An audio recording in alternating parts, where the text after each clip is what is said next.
Welcome, everybody. Welcome to BeoTalk 266. Uh, That was the first three digits of my phone number in the shop. 266-8899 was the B&O shop's number. Back, back in the Calgary days. welcome, hurricane survivors. Yeah, hope your So, I roof is mean, up still. we just had some rain, and that was basically it. So, hope nobody We else. had some pretty good rain in here in Montreal as well. I got caught coming out from installing a stage. No, I was putting up a set of 18s with the 19, Hmm. and on the way back I got caught in some like pulled over rain. Like you couldn't the wipers, and they go in max and it just makes no difference. Yeah, that's It's like you're in a pool. yeah, it was just weird, man. And like I haven't seen that since I went to Florida when I got caught in these in Jacksonville. Like it was serious. Like I've never seen anything like it. I didn't think my car's gonna like hold off against that much water back then, but now I know it does. Anyways, let's do some shillings and let's move on with the show. Yeah, go buy some stuff at Skinny Play. Use a promo code to get 10% off. That sort of stuff. God, I haven't done anything for what you call it I don't know. Oh for no, they the got covered for the. Substack, but Mm, come and join the Discord and all that sort of jazz. And we will go from there. yeah, just as a little asterisk, people, I don't know, maybe misunderstood, but if you want to talk about upcoming things, that's totally fine. Just don't share any pictures. Like, you Yeah, can be descriptive. I don't care. Just don't post the pictures pre-launch, please. Or unless you don't know do the it. launch is tomorrow, then I also don't care. It's one day. Yeah, so there's that. If you feel like super chatting us, because reasons, we'll guarantee you an answer to your topic and a question. Or if you feel my birthday was wasn't up to Was snuff, sad enough. Was too sad. Oh boy. and yeah, house is still not done. Get down because of Well, you keep deliver. breaking your countertops. Yeah. So I'm waiting on countertops again. So Well, life is annoying, and it should have been done like 2 weeks ago, but here we are. sad as it is, bro. Yeah, and then we had a hurricane come through, which makes everybody cancel everything. Hmm. And then Did you guys get hit hard or no? no, but Okay. people still had precautions and stuff. Emptied out the grocery stores. And then yeah, pretty much it was weird to see, but it was mainly new people to Florida. I mean, I seemed like Hmm. the only new person here that wasn't that worried. So you couldn't buy water anywhere because that's an American thing. You need to buy water. Is there toilet paper around? Yeah, actually, there was. I guess there was enough water to clean your butt if you needed to. God. And Yeah. what else? Oh yeah, and tomorrow's Labor Day. I don't know what that's about, but It's a long weekend. laborers. That's all that matters. I'm not Yeah. going to work tomorrow either, so it's good times. And it gives me one more day to enjoy a beautiful Be a Sound Explorer. So yeah, and we'll see when the next hurricane comes. Apparently, potentially next week. Mhm. So also, Well, I'm out next Sunday because I have to go somewhere on Sunday. So okay. uh, So there you guys go. No show. yeah, No show next Sunday. yeah. Unless you want to do it on Saturday, I have Saturday, but I take it Saturday is still potentially a working day for you with installs and stuff. No, not really. We can talk about it. We'll see how many people show up on Saturday. But Sunday for me is I literally have something I think at 1, and it's like at least an hour away, and it's like an hour and a half. So So you're coming home at 4. yeah, at which the end of the for show. most of you Euros is way too late, because that would mean we would start at like 10 10 to p.m., midnight. maybe 10:30. So, but yeah, it is what it is. So So we got our Ferrari edition stuff in the shop. Kind of have to talk about it because I really like it. I forgot to stop at the store because I was going to bring the BeoSound too, just to show it on the podcast. mhm. But I forgot. But it is beautiful. It is absolutely beautiful color. I struggle with the $3,000 premium on it, but it is beautiful. It is beautiful. I mean, But it's an ultra rare collector's item too. Like it's something that, you know, it's either you get it or you just don't get it at all, and you live with it for you know, you live with the fact that you don't have one. but this is But where then again, the problem with rare comes in, right? Like, mhm.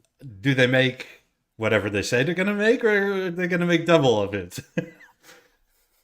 I think with these, they're not gonna, like, I don't know if they made a double of it, but still, even if whatever you get it, that's it. About I'm fucking obviously sucker for the red color. All of my tools and everything is, you know, Milwaukee, so it's red, white, and black, or red and black, more or less. So for me, buying an Explorer was a complete no-brainer. And I do have to say, coincidentally, yesterday we were sitting in a park with my girlfriend, and I just, for the shits and giggles, pulled up the B&O app on the phone, hmm and I connected to the Explorer, and I was able to play B&O radio into it from the app. Oh, So sweet. my long asked for prayers have been heard by B&O. I don't know if that is a fucking bug or if it actually supposed to work like that now, but because they haven't said anything about anything like that in any of the updates or any of the materials or any of the, you know, any literature that I could come across that I looked for, it wasn't said there. I don't know if it's just a bug in my phone that it can do that. But the weird thing was also when you turn off the Explorer, I went back in the car, turned on the car, and the app started playing Lounge FM radio from the B&O app into the vehicle. So Maybe it's if considers it, your phone to be a B&O phone then. I don't know, or well, I have a B&O system in the car. But yeah, like considering, you know, the packaging for the regular guy is just a regular box with way more print on it, I guess, than what the Ferrari would be. That's Ferrari a has better very, box. yeah, it's much more elegant in my opinion. You only have a basically like a Lego instruction manual outline of the Explorer itself, IKEA, you and mean? you know, the serial number, whatnot, and things. So let's see if we can angle it this way. I don't know. I'm delayed as hell. There we go. So let's crack it open. I know it's very anticlimactic.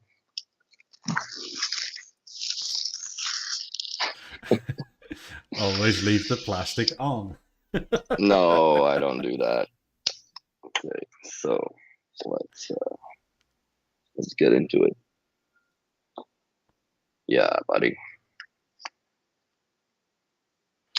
Come on, get the condoms out of it.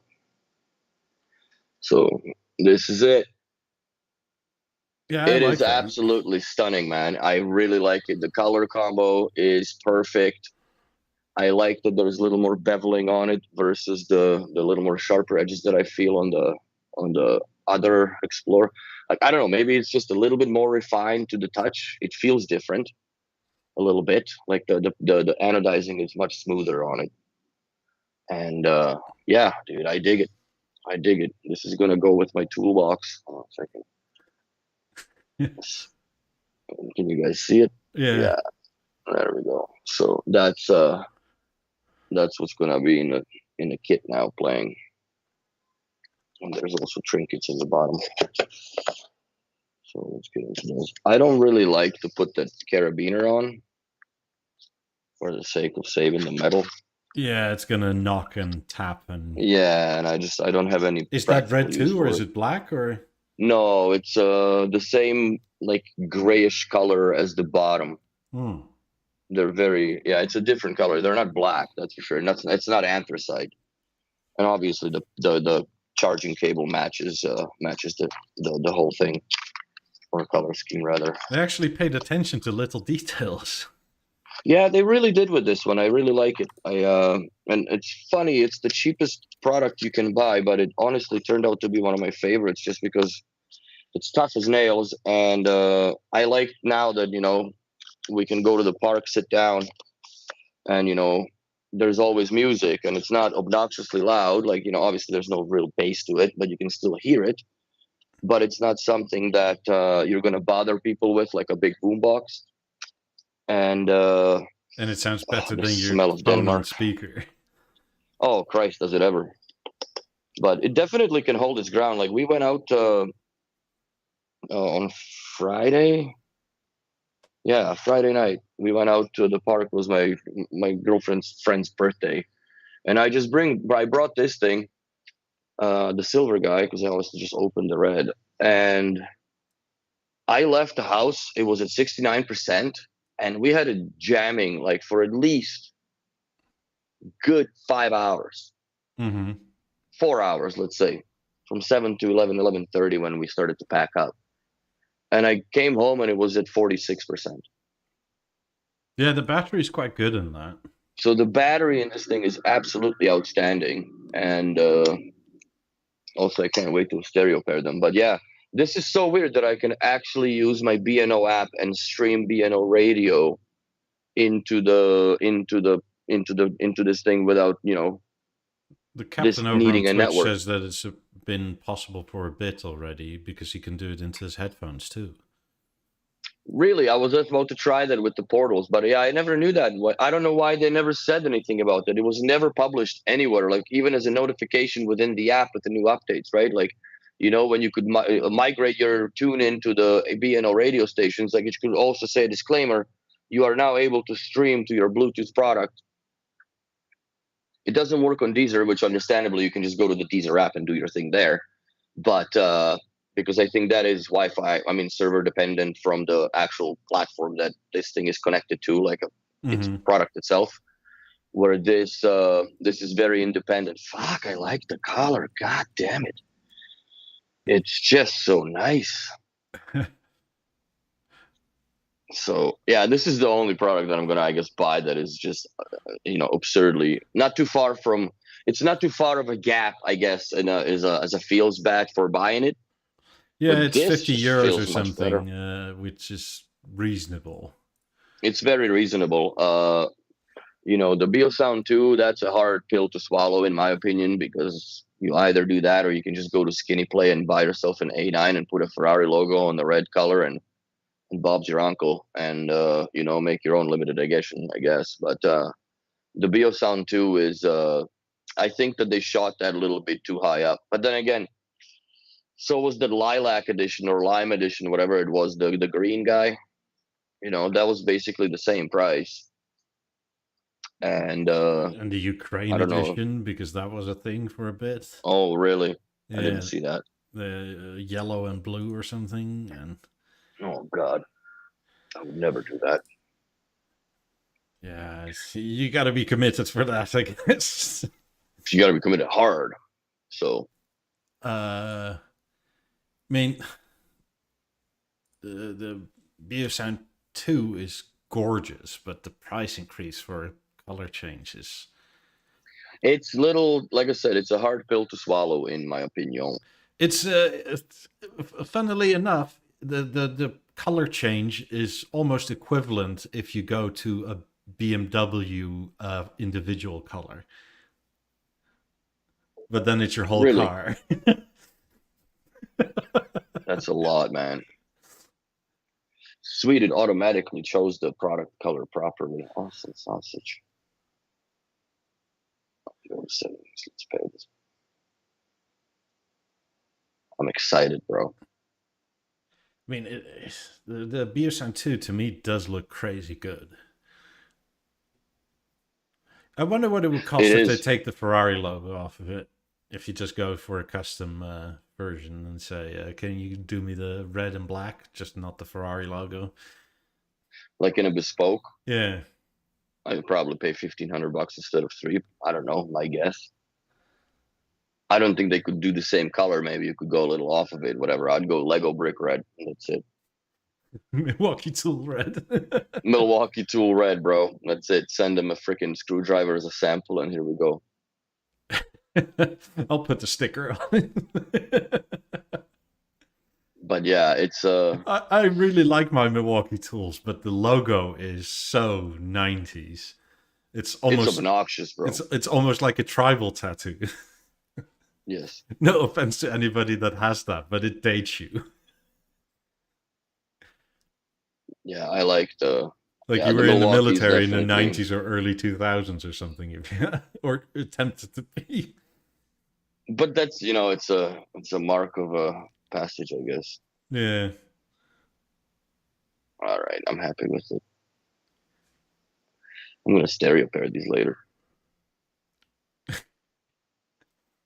I wonder how that sounds. I had them paired in the store. It sounded okay, but like in the house, like here, it's gonna sound amazing, bro. It's gonna sound amazing. I mean, the H95s, Ferraris just seems to be a red ring and a logo, and that Yes, seems a little steep for what it is. I would agree. I mean, the BeoSound 2 in this red could work quite well in my new kitchen, but yeah, I'm not paying that much for it. Also, it's a lot more expensive in dollars than it is in euro, Yes. which I thought we were kind of past, but apparently not. Yeah, it's not cheap. Okay, so it's also up to date too. So they ship it with the updated chassis now. Cool. I mean, I don't know. Maybe I'm not even. It's sort of in a way good, I guess, that it launched this week because Ferrari just in Formula One had its best result of more or less this year. Hmm. So you wonder if the curse is lifted. I mean, You'd hope. Well, I guess with that premium edition, you are definitely contributing to the paddocks in the Ferrari, as far as like, how much B&O pays for the licensing to put the pony on the things. So I think that some of that money, I don't think all that money goes to B&O. I think that they did have to pay an arm and a leg for having their thing present or having them be present. Please put a pony on our shit. And I also wonder who was in the decision process of what product are they going to go with, as far as why BeoSound 2. But then again, I guess you really have nothing else other than a BeoSound balance that you could put that logo on like the aluminum or natural one. yeah. So Uh, it's a €2,000 increase for a price or a color change, how about which that? is hefty. Yeah, it's not cheap, unfortunately. I mean, back in the day, since my BeoSound 2 is a bit older, I paid nowhere near to this. No. So to me, all of it is hefty. Even like I'm not sure I would buy a new one now, because I mean it's hefty for what it is. What would you buy instead? Would you buy an A9? Probably, but or just save up for something bigger and better. I mean, at this point, or buy secondhand one, I guess. Hmm. Yeah, but if you want to be in the, I guess to have the feeling of a club and special, that's Miami Dude is right. There's only two BeoSound 2s per store. Like we only got two of them. We got a whole pile of the Explorers and EXs, but there's only two of those in our shop. One sealed and one out of the box. I wonder if since they're so into Formula One, if they did a Ferrari B-Lab 90.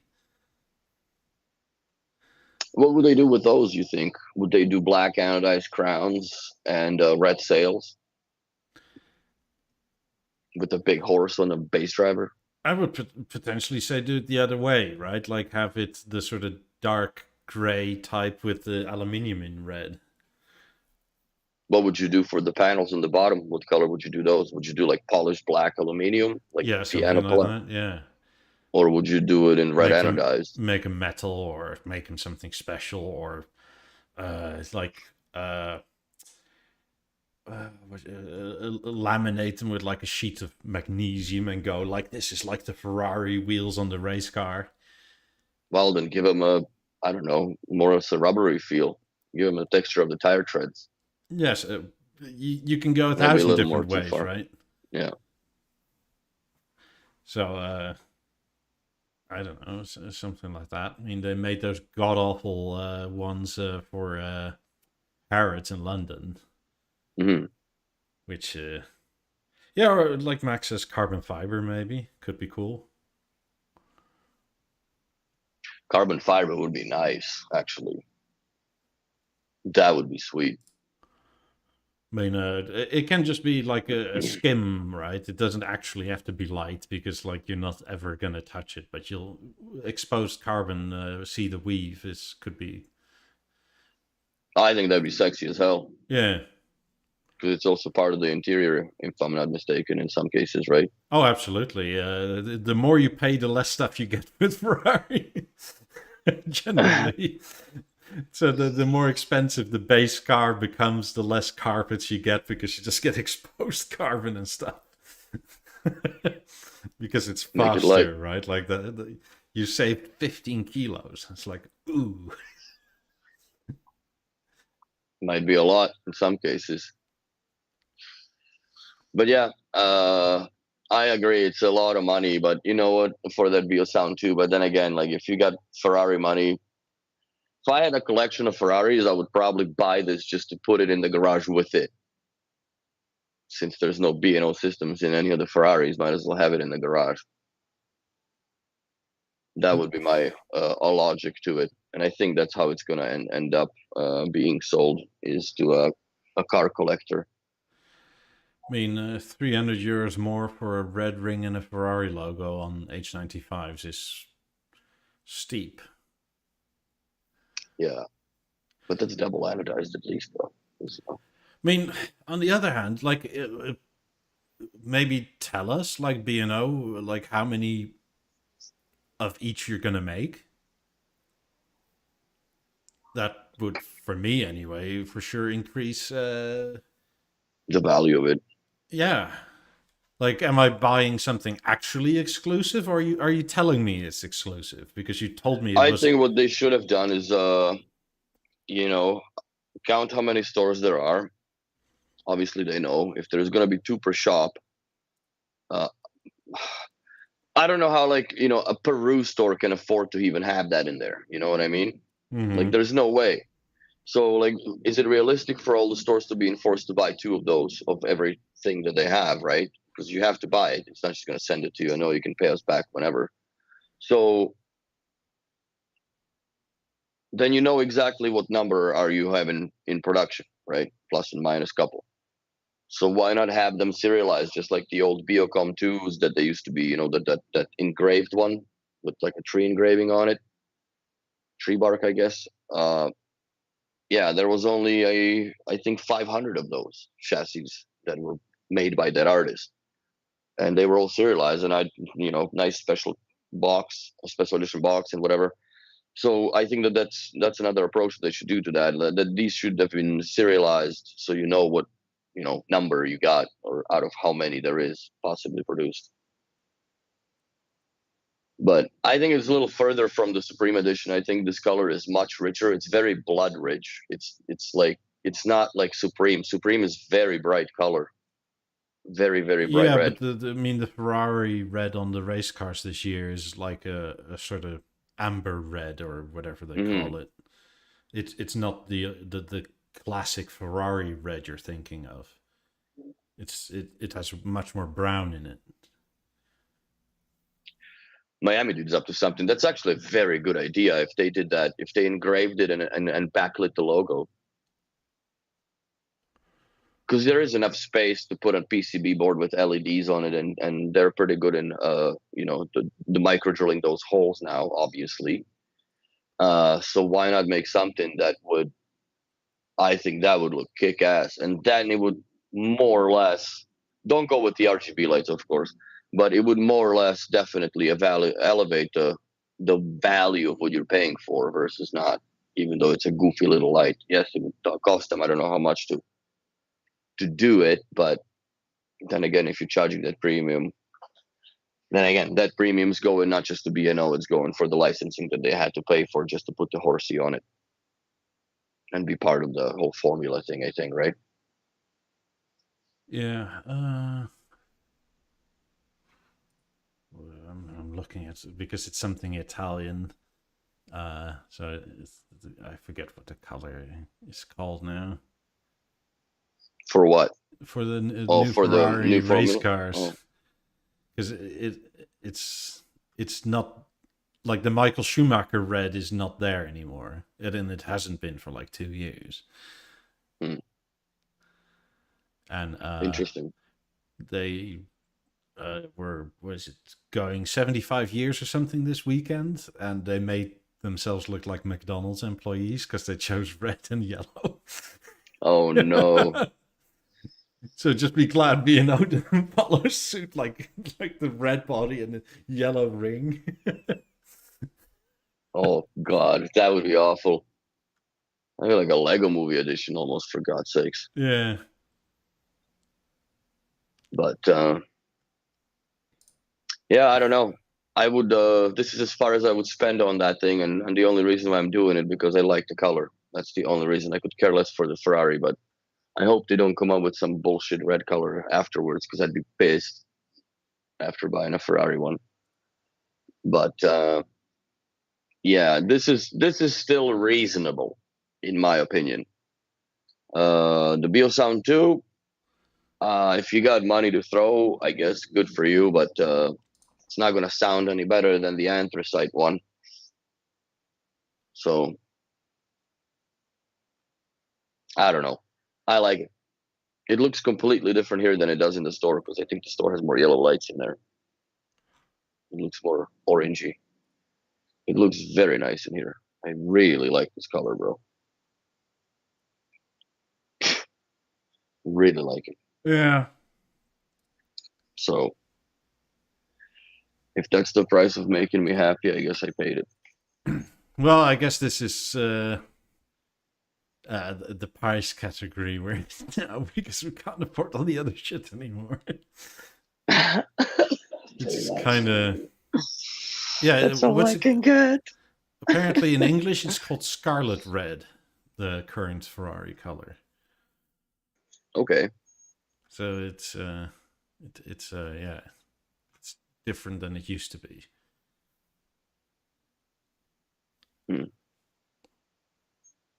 Yeah, I'm with Miami on the. I never saw the Ukrainian version of it.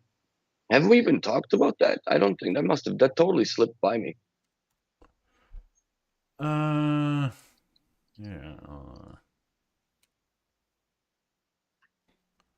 Oh fuck, it is too. Yeah, I just pulled it up.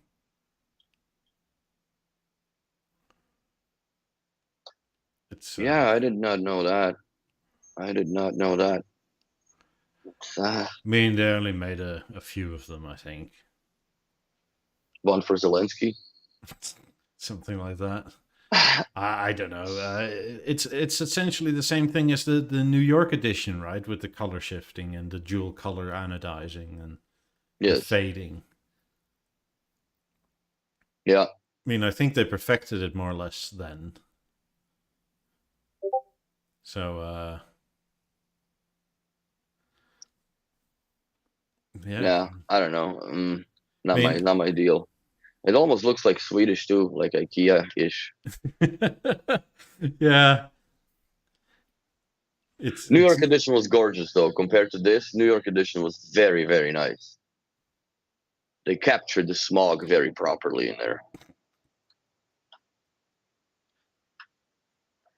And each of them should have came with a couple pebbles of rabbit crap, for the authenticity. you mean rats? Yeah. No, just the pebbles of poop. Just to get a couple of like in a silica gel package or New York edition for real. But no, that one was a beautiful set or a collection piece. I got the piano black BeoSound 2 or BeoSound 1, sorry. Still sitting packed up in the storage locker. I might sell it. I might just move on completely to all the Mozart platform. I really enjoy it. But I still have a problem with the bloody Deezer flow, man. If I play Deezer flow here, 1 hour with joined emerge, after 1 hour, this reboots itself, but the rear channels keep playing, and it goes into the reboot mode. Then it shuts off, and it takes 5 minutes exactly to come back online. I don't know if anybody else has this problem or come across it, but I'm actually keen on just resetting this thing, as I've been talking about this for months now. Do it. But I'm gonna do it, bro. I'm gonna reset the bitch out of it, and the only, I guess, well, I can use the other iPad. What I don't like, within the app, you have to have a dB meter if you want to set up your stuff by hand manually, right? Mm. Because the noise, you can either do the be in the app as a noise generator, or you can do the real that just stops the app. So I was looking at some on Amazon, but yeah, they haven't updated the pricing yet. Oh no, it is $10,000 already. Yeah, it's already gone up. It's expensive. Let's actually see what it is in euros. I do agree with you, Sandeep, also that the contrast editions were one of the nicest ones. I think that the Quadrat weave that they had chosen for that, and the anthracite, the matte anthracite color, that was actually very nice. Few and far between.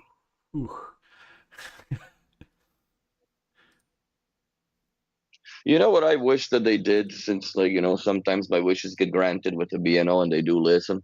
I wish that you could actually set up your theater in the app the way that you have it built in real life, and not just the goofy ass soundbar at the front like here, because you get the exact same thing. Because if you go to customize, you can do the whole thing. So why not just have that? I don't care for rotating, and just give me a picture of my 65-inch panel on a floor stand. Yeah. And or obviously, if that's a walnut that's custom, put the walnut grill on the customization as well. Like if you can do it with the 90s, which I cried for a long time about, you can sure as hell do it with one of your most popular products that you are currently having portfolio. I would say probably the most successful in a long time. This would be, I think, honestly, like when looking at numbers and what comes out of the shop, this is the number one. And the second most successful would be the Emerges, BeoSound Emergent Stereo. We sling a lot of those, man. That speaker just kills in the small apartments, and there's a lot of those in Montreal. Obviously, if you go to something that is a large of a room, then I guess you have an option to go 18, 19, or 28, or an A9. But usually, what happens is the theater with a set of 18s in the back.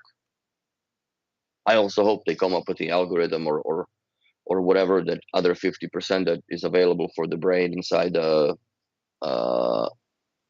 Mozart platform to enable network surround speakers. I think that would be the best. But obviously, then now that's pending your network strength and so on and so forth. But if you can have, I wouldn't have issues with it, honestly, in my house, because I would build my network properly, so it works. The amount of people that don't know what that means, though. is. I understand. It's sad. It's sad. So yeah, God, lots I like this. lots of stuff is gone up. 50s are basically 50 grand in most of the world. I'm making another. Oh, I mean, 50s for 50 is just a thing now, apparently. sounds good. I mean, Doesn't feel good paying for it, but it sounds good. so aluminium and oak without the aluminium front covers is 48,000 euros. Those aluminium front covers used to be 3 grand, but they're probably more now. So if you want them like I or Sandeep have, you're at 50 grand, which is like euro, which is what, close to 60 US. It's like, whew. Mm-hmm.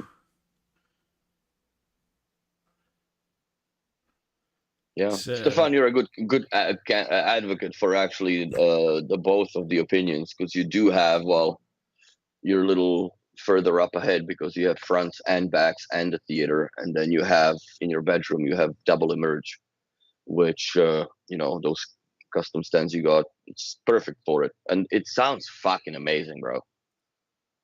It sounds amazing for what it is, and now that with the software the way it is, it's way more solid and stable than it was before. So I have no issues.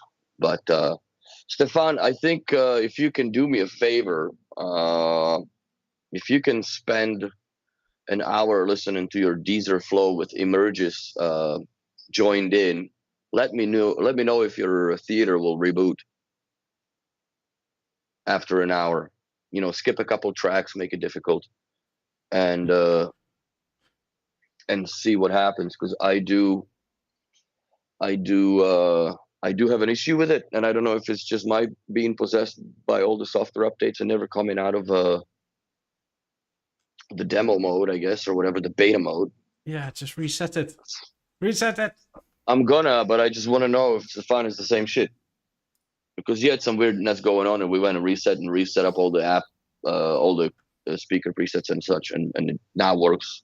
I haven't heard anything back from him, so it works okay or flawless. But yeah, I just have some weird shit going on every now and then. Recently, I have this is like 3-day old bug that when I turn on the YouTube, the audio doesn't come in, and that's a panel issue because I have to switch to like Amazon Prime within the panel and then go back to YouTube, and it works. Weird. Oh, one thing I noticed that they took off sneakily is the Anthracite edition for the BL50s. Oh yeah, It's no longer here. it's probably going to be bespoke. That's what I saw. But it just launched as a color, like 9 months ago or something. Mm. I mean, Henrik has them. I mean, maybe they didn't sell well or something. I don't know, but I think that if you look at piano black and anthracite, depends on the setting. Unless they're in a super bright environment, the color difference in my eyes is so negligible that yeah, but the anthracite ones were the same price as the aluminium ones. Maybe it's a website error, like Sandeep was saying. No, I was checking the website when they were updating prices, and when I refreshed, it was gone. Because I was checking the Dutch website, because that was going sooner, and everything. I mean, the anthracite was 42 grand, and then everything else was price updated, and the anthracite ones were still 42 grand. And then I refreshed it like 30 minutes later, and it was gone. Should have taken a screenshot. Send it back to me. I want to buy it for this price. Yeah, I don't want anthracite though. It's too late to make big decisions on color like that. Mm. This is the only, I don't know if that's the right word, off-color product that I have from B&O. Honestly, this is the first thing that I ever bought that wasn't either black or silver. And speaking of black, I've gotten into it here more or less in Montreal with with the emerge. And yeah, 19 does clean up quite nicely on the bottom of the theater. But like me and Stefan figured, and also Kareem in the shop, that you have to play with it quite a bit, because there was also a bug in the way that it was diverting the frequencies to the sub. It's now corrected, but yeah, you had to basically lie into the true image engine about the subwoofer where it is, and assign it to different role and blah blah blah. Yeah, I had And that then it for a worked. while when the sub was taken as the main speaker to set reference to. Hmm. And then it went to full frequency range on the sub. So like everything was muffled, and like was it the 19 was set to 0 dB, right? But Yeah. even my rear 18 was set to like -50. Oh God. Yeah. So I do want to play an experiment with also the virtual channels. I made a copy of my listening preset from movies to virtual movies, and I changed the roles of the side and up firing speakers to virtual channels. Speaking of 90s and stuff missing, by the way, the Mm. white ones are gone too. They're no longer on the website. It's probably bespoke again. It's like, what's going on? Like, this is so weird. Because when they launched, right, white was more expensive. Then it was more expensive. Then it was even more expensive. Then it was the same all of a sudden for 6 months. And now it's just gone. It's like, huh? I think it's gotten bumped to the bespoke program. Let me grab another coffee. I honestly think so. Because there were I also think they 90s just- in anthracite. There were 90s in anthracite? Yeah.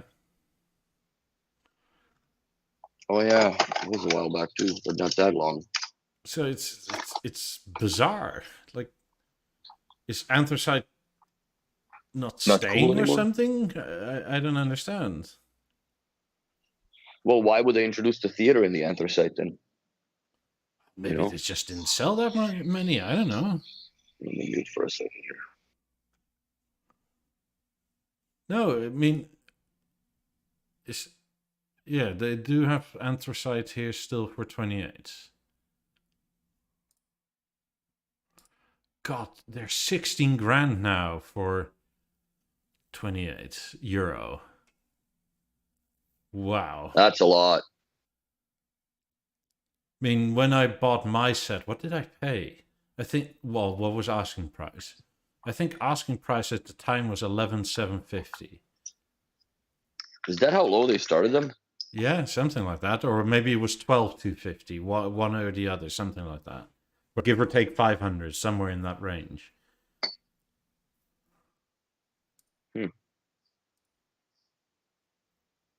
Interesting. So the bronze ones are like close enough 18 grand. Bloody hell. Proves my point that, you buy B&O, it's the only product that does appreciate value over time. Where all the other electronics are basically going to be deemed valueless over time. Yeah. It's No, the BLF 28s, Miami dude, they've been jacked up a few times already. I don't think that they had been spared a single price increase since they the released. first one. Yeah, well, I think everything gets spared the first time around. So did the theater. They didn't bump it till now, and now it's just ridiculous. They should have just done it $1,000 and maybe $2,000 now. It wouldn't have been as hurtful as just fuck $3,000, 29% more. How about that? Should have bought it last week. So Yeah, yeah. I'm not sure I'm liking this rate of price increases. It's I mean, it's kind of twofold, right? Because maybe it's my perception, but my expectation is that they up the price twice a year. I mean, they have been for the last, 4 years or so now? Mm-hmm. But it was also always incremental, which is sort of like annoying, but it wasn't a chunk like this. So in my expectation, there's another price rise coming in 6 to 9 months? understandably would be expected. Yeah. Which is I don't like, think it's going to be as drastic, but I think they're going to jump everything by a little bit of a percentage here and there. Just a sneaky peeky, yeah, just it's a little more. crazy though. Like, if you can't make it with a near enough 30% price hike in certain products, like, why are you even hiking it that little then? Like, surely you can set a price that is valid for more than a year. I think they're also trying to set a precedent that you need to buy it now when it comes out or whatnot, or you will eventually end up paying more and more. In some cases, if you wait 10 years, it's a double. If you look at how much did the BeoLab 18s come out for, 10 years ago and how much they are now, it's almost a double the price. Because they came Wait, out, I think they were about 775 Canadian when they first came out. Obviously, then you had to buy the feet for $500 and the fucking grills, and the grills were between, I think, $1,100 or $450 for the plastic black or white. So you could go full cheapo on them, but now they're $14,500 Canadian. I mean, I'm looking US again. Have the 18s not been touched or dropped? Because they used to be 13 grand for a while, weren't they, in the US? Or was that Canadian? 18s? Yeah. No, it's Canadian. No, there's no way. They went up. They didn't go down. Yeah, but they're much more in line now with European prices, weirdly.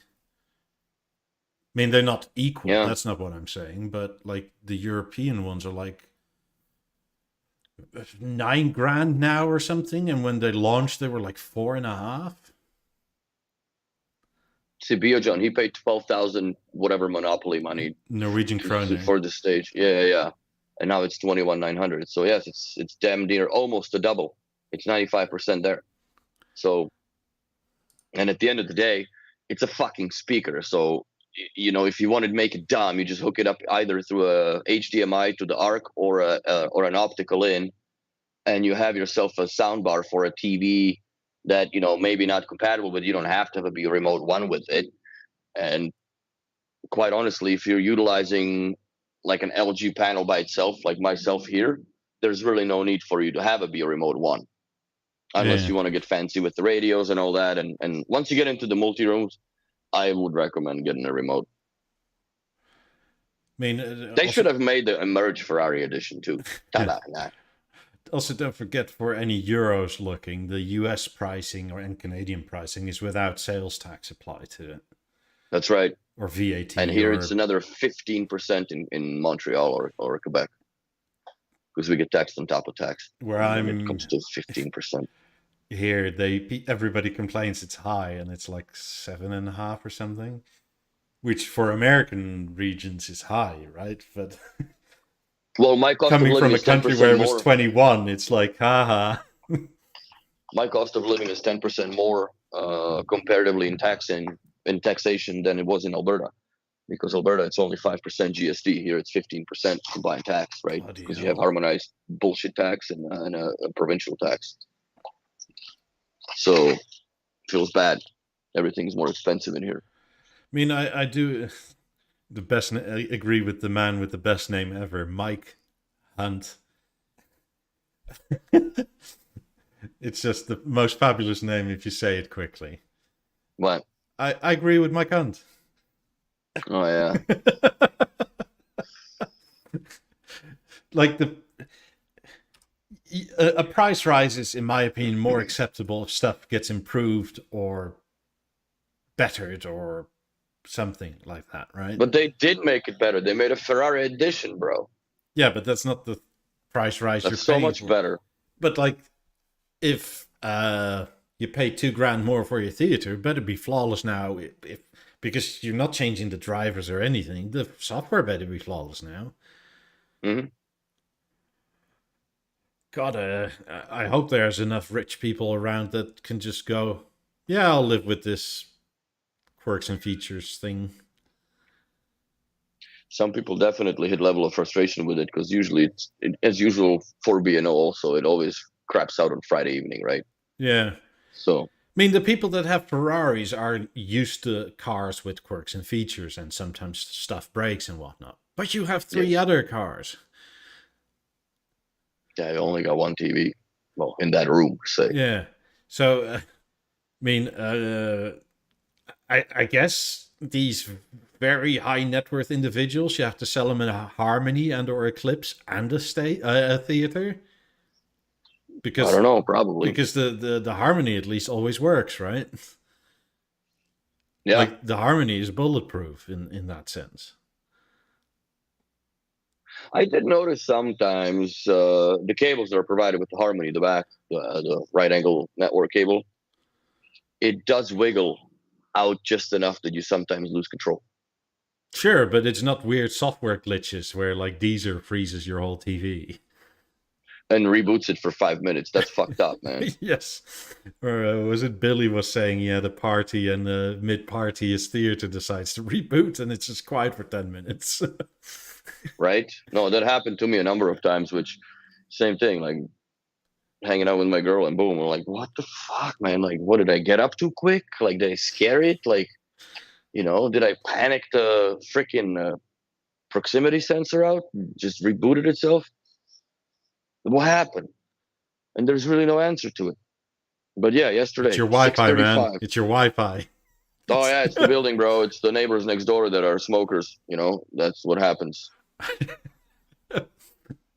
No, it's nonsense. I do not understand what is happening with it that it just reboots itself randomly as shit. But I will reset it tonight. Yeah, Since, it's not a thing the never Harmony really doing anything. ever did, which I think is personally why it still deserves a flagship status Hmm.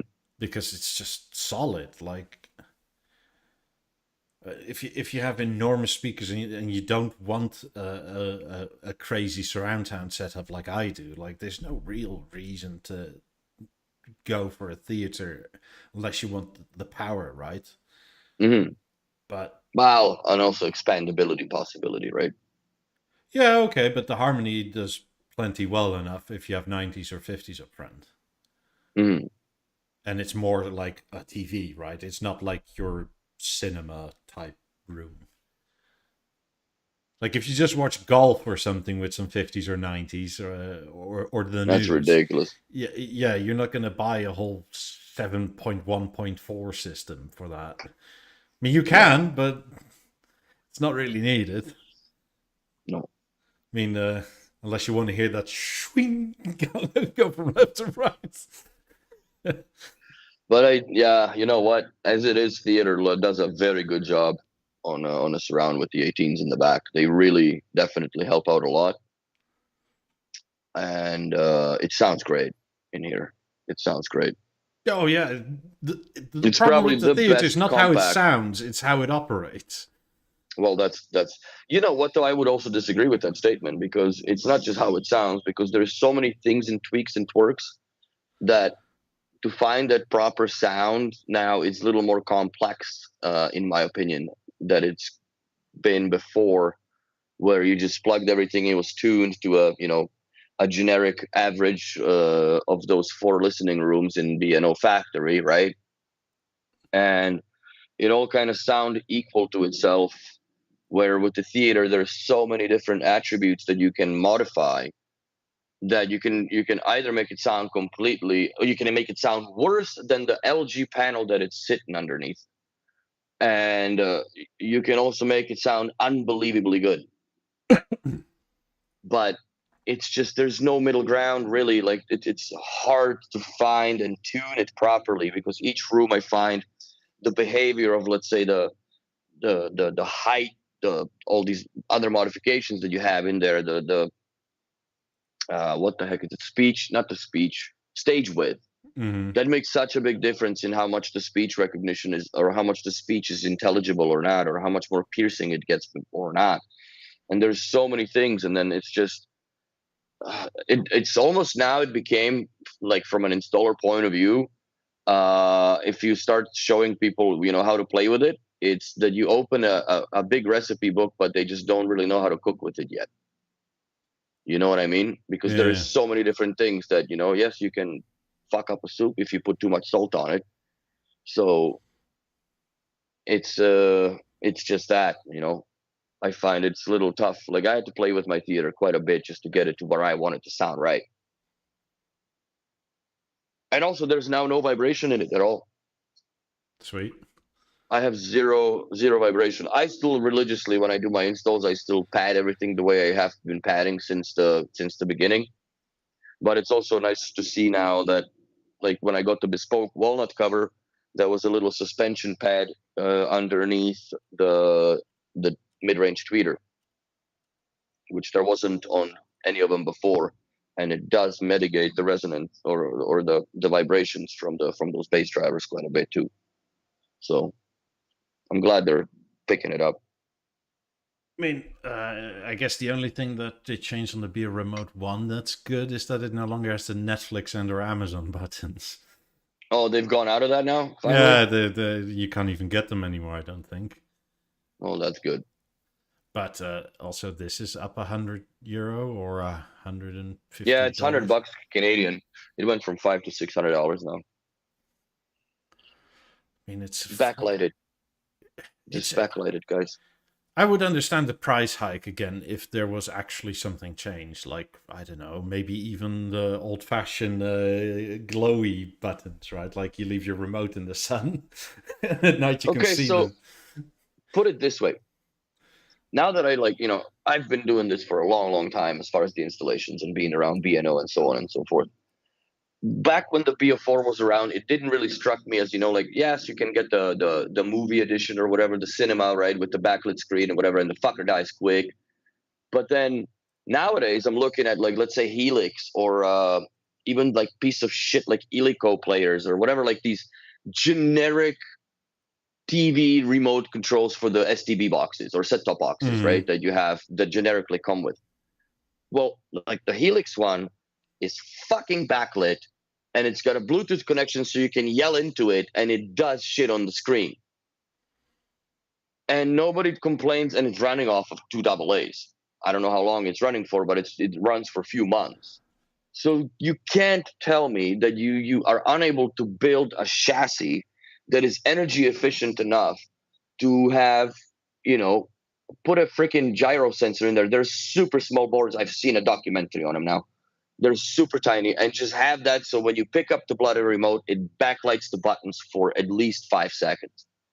B&O, if you're listening, do not take away from this that we now want a microphone in the fucking remote. We want it backlit. No, just backlit will be more than enough groundbreaking development for you guys, in my opinion. Well, they already did it once. Back to tradition. Backlight that shit. I just don't understand. They're the only company that doesn't have a backlit remote, really, if you think about it. And, also, if it needs to be... If it was BO4 that is more tactile and you can recognize where the hell you're at, fine. I've had this remote, I shit you not, since the first Avant came out, when this remote came in with the goofy list on the very top. So it's been, 12 years? I still press every now and then the wrong button. Never happened to me with the... especially like if you want to get to the digits, good luck, bro. BO4, no problems. But this it should change. Put a freaking Mark II Beo Remote 1 with the bloody backlit buttons. Charge me $700 fucking dollars. You know what? Whatever it is already at this point. If it's battery life, that you can print these keys with like the luminescent plastic crap in there. Well, that's what I was also saying. Like, why not do it like from the numerals on the watches with that same, luminescent paint, whatever you have. If Walmart can sell all these stars that kids put up on their walls that light up at night, surely... David has a point. The remote should come with a free headlamp. I should talk to my electricians because they actually wear one in the attic all the time. Yeah, I have one here too. Make a meme out of it. I've decided to put your headlight one. Lights off. I'm gonna watch a TV on my film on my B&O TV now. Like, it's just silly, man. I don't understand why not. Like, why not? We already have an issue with the bug that eats the crap out of the batteries, anyways. In it from the theater. The remotes do last a little longer now than they have before, but I would not mind, bro. I would not mind changing batteries in these things every 2-3 months if it was illuminated on the bottom. or at least had some sort of a luminescent ink on it that just lights up for that little bit of time that you need it. Yeah. But the luminescence is really, how long will it last, right? Like, I understand if it's, if you have it somewhere in the bright room, it's fine. But like if you have it in, let's say, a darkened room as a theater, that remote will never get enough solar charge per se to get lit up, right? And what are you going to have, like a little UV lamp, like, and then I'll buy one if that's the solution. Because a fudge. UV light is like, I don't know, $3. You can also sterilize your remote with it too. So here you go, it charges your buttons. God, the 19 is expensive now. Mm-hmm. Basically $5,000. Like, oof. Pretty much. Well, plus tax.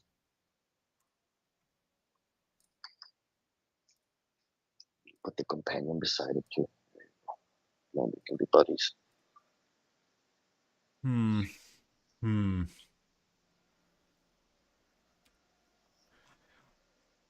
Yeah, everything's going up. I actually never seen that's exactly, I've installed on Monday or Tuesday, one of those days this week, Black Anthracite Lab 19. That looked beautiful, actually. In real life, it looks really cool. I still would probably go for the white one if I were to ever make a decision on getting one, white with silver. I'll trade you. Mine is pretty useless. I have a white 19. Well, do you want my BeoLab 11 for it? I have no need for it, and especially in this apartment here. I don't even have my Lab 11 hooked up. If I don't need a 19, what do I need an 11 for? I don't know. Just talking. Put it on top of the lens of one of the 50s. So it's up and down. You can maybe tie it in with the shape you're going to buy. Oh, yeah. There you go. Wouldn't I be better off tying the 19 to that? Oh yeah. Oh yeah, hell yeah. We had it. We have what, 6 speaker tiles, and we put a 19 with it. It was funny because we had it running for like a month or something, and then I took off the sub after the reno. I never hooked it up, and Kareem's like, "Fuck! Like there's it's missing. It's missing the bass." I'm like, "Yeah, because the 19 is off, man." And then it took a little bit to have the system grow back on you without the subwoofer. But yeah, definitely subwoofer for a shape is an absolute good idea.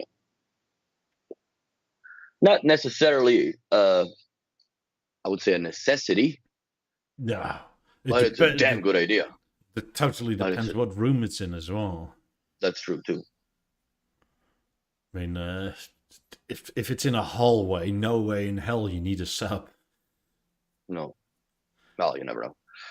Or even if it's in like a hotel lobby, which is their sort of desired place, right? Like you're not going to put a sub in a hotel lobby. No, that would get kicked around and whatever, or kicked over. Like if you had a Lab 11, you could put it somewhere, because it almost looks like. Well, even if you hide it, it's lobby is not the type of place. Unless you're, I don't know, maybe in Las Vegas or something, But most hotels are calm in the lobby, or at least that's what. Yes. Like if I need to go to a hotel and the lobby is crazy, it's like, no, turn around, go back. We're going somewhere else. Fuck off. Oh yeah, I have some experiences with that driving back or two. No, driving back from Florida. I mean, last time I was in a hotel was to buy this place, and it was just around the corner. And we were up at 6 a.m.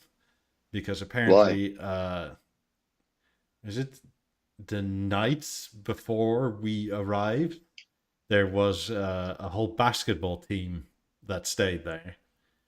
And apparently their bus left at 7. So everybody in the whole hotel had their alarm set to 6 a.m. Oh, no. And the housekeeping forgot to check for that. So every room around us at 6 a.m., the alarm started going off. And I mean like 30 rooms around us, right? So it's you're not sleeping through that. That sucks. Yeah, that sucks. Yeah, I've been to some greasy pillow hotels too over my time, I guess, traveling. Well, So sometimes we'll all you need see. is a bed essentially for a night. I don't need no 5 stars, dude. If I come from work somewhere, pulling cables or installing TVs or whatever the fuck, man, all I care for is how good is the pillow, and that's it, and cover, and Yeah. I'm good with passing out right there. Like I don't need nothing fancy. I don't need no fucking jacuzzi in the room. Like I'm gonna use it anyways. No. So yeah, just enough to have a shower, clean towel for that, nice pillow, and I'm good to go when it comes to work. Obviously, when you go for vacation somewhere, you kind of pay a little more attention to where you're going to reside for a few days. But if it's just on the road moving, that's it. Yeah. It's a thing. Like and subscribe. Mm. God, at this rate, we'll be too poor to do BeoTalks. Why is that? Because give it a year or two, and we won't be customers because the prices are so insane that unless we fully work with them, like we can't experience anything new because we can't afford it. Fair enough, but at the end of the day, there's not really that much new that they're coming out with, And at the end of the day, okay, let's say they come up with a set of speakers of some sorts. Like, do you really have a need to get another set of speakers right now? Like, it's not that we're out of the demographic. I just don't have the need for any more B&O right now. Like, I have actually a problem with it too much. So, but if whatever next comes, yeah, you can sell your stuff for basically the same value that you paid for it years ago and move on to a different product. But yes, you'll pay a premium extra on top.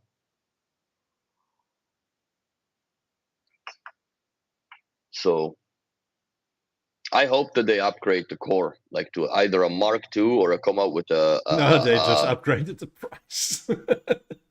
fuck, man, put a freaking Mozart chip in that thing already. Like it needs it. It's the only product that it's the shape and stage really that are lacking and harmony, but we don't nowhere near. We outsell the theater by a long shot to harmonies. Like to the point where I have not set up a brand new harmony out of the box since I've been there. I've Hmm. moved a few that people have existing TVs and reset up those, but I've never had one that it just came out off the shop to me for me to install. But I've lost the count on theaters now. Like I can do that with my eyes closed and a gun to the head at 3 in the morning. No issues with the theaters. Do you think that you can get the back cover on a theater if you put everything in all ports that are available? Yes, I've done it before. Like all four power links, all HDMI's filled, power cord, without You trimming gotta any. use thin HDMIs. You gotta use, I mean, yeah, it's thin HDMIs and thin PLs. Unless you have 90s, then yes, you gotta pull out a cat. But it's very doable, even with the network cables coming out to, let's say, Apple TV from the secondary switch, because these are going upwards now. Hmm. But yeah, it's doable. Like it's a pain in the ass, and God forbid you gotta disconnect, reconnect something. That is a real pain in the ass. You're better off doing it from the device instead of just doing it from the connection panel. But it is doable. It's definitely doable. But now I find that I have more. For some reason, there is a more reliability factor with everything being connected, let's say, to the screen versus the theater. And I go with as least amount of devices connected to the theater as possible, unless it's a puck table based unit, which is the set top box. Then set top box, and they're usually like their 4K is shite anyway, so it's not something It's crazy. almost half the time fake upscaled anyway. Exactly. So that's the only thing that I like to run through the theater, and everything else just plug it into the panel, especially like PlayStation 4 or 5. I mean, it goes to the HDMI 4, the gaming port, I guess. And I find that now it's more reliable in a long time period than having everything into the theater. I'm not saying in every case that's the case, but when we have issues with the thing, it's usually I also stopped trusting the fucking HDMI cables between the theater and the box, or the panel that they come with in the box, and the network cables. I really don't trust. And for that money, that should be a cable that is not even cut to length, but it should be a decent cable when the sheathing doesn't halfway fall off as soon as you like unwrap it it from the. sucks, man. I don't like it. It's just it's not it's It's an additional why not have $15 you Audio have to Quest? spend. Yeah, like get an Audio Quest HDMI or something that is whatever the fuck brand in US or in Europe is that is good HDMI wire. Put it in there. I understand that yes, this whatever this black brand monoprice nonsense you guys are putting, it doesn't fucking work, man, all the time, bro. So Yeah, I think pretty much everybody ditched those cables. The captain just said he ditched those cables from the box. I mean, I had to because of distance. mhm. Like, it was it 20 centimeters longer, I could have tried, but Yeah. regardless, it's sort of like it's they're not great cables. I wasn't pleased in using them at all. Mm-mm. No, they're cheap as shit. I don't like them. They're stiff. They're not pliable, and I don't like those cables. And for a product like if we're putting together a theater on a floor stand with a, let's say let's go cheap, let's go 55, right? You're still now looking at about $20,000 of install, right? And you're installing a cable that probably costs them $4 or $5 to pack into the damn box. And that is your weakest link in the entire which is the most important link to begin with. Those two wires are the most important part, because if one of them's fucked, you either have picture and sound and no control from the remote because it doesn't communicate over network, or the other way where you have no picture. So Yeah, I mean, well, you open, so they still haven't changed those cables. They're still the same shitty quality that. still the same shit. Yeah, it's still the same shit that comes in them. What they did do, I really appreciate also, is they had upgraded, they doubled up on the cardboard packing for the grills. So the grills are now much more secure. And they actually, when they show up, none of them are broken anymore. So kudos to that they've listened. And I think that if they don't listen, I think that they learn Was it in a, listening, or was it in a. just getting too expensive for replacing I them? was gonna say it was either a cost punishment for replacement or they actually listened. But either way, they didn't have a choice, so they had to upgrade that. Yeah. You know, I think still for what $1,500. It's like my countertops. Like these people don't listen, so that just means they have to send out people every goddamn time to pick it up and refund me money, including shipping cost and all that nonsense. It's like at some point it's just cheaper to pay somebody a bit more and make sure it arrives in one place, surely. Yeah. Because apparently these Yeah. countertops are coming from Atlanta. So somebody's driving down from Atlanta to me and has now like 6 times, because they drive down and back and then down to get it again and back up again. Fuck. Because somehow they also can't plan for that they bring you the new one when they pick up the broken one. Wow. So it's like, oh my god, this is nonsense. Yeah, that's not fun. I mean, and I get there's bean counters, right, somewhere out there that like make the calculation like, oh, it's still cheaper to annoy everybody and basically do 3 times over if it goes okay more than 50% or something. But in the Then they have to have a pretty fat profit margin on the products that they're selling if they can afford to do this shit. But in prime umpteen times luxury, over. it's just a bad look. That, or also, yeah, it's also a write-off to them too, right? So tax-wise, even though they don't make the business, they now have a loss. Sure, but like, I just don't think it makes sense. we're B&O, we're luxury. inconvenient. We're now selling a soundbar that's 10 grand. You get the shittiest 2 cables with them you've ever seen. Mhm. Like, you can go to a Dollar General store and get a better cable, right? It's like, what the hell, man? Damn near. Like I still run the original cables in it just for the sake of experiment at this point. I haven't had No, I have had to unplug them a couple times. I had to re-secure the network back in. Maybe that's why I didn't have the weird issues, because I didn't use the B&O cables. So Have you considered that? I have considered that. I actually know that's a cause of some things or some problems, because those cables also that have the right angle thing, they do tend to wiggle out in the harmony over time as it moves up and down every day, on and off type of thing. And then you just lose control. You got to go in there and shimmy it in, or the power link sockets, those new cables. I'm not a biggest fan of the new plugs that they came up with. I think they should stick to the older ones. They work better. But yeah, you just got to be careful with the wires nowadays.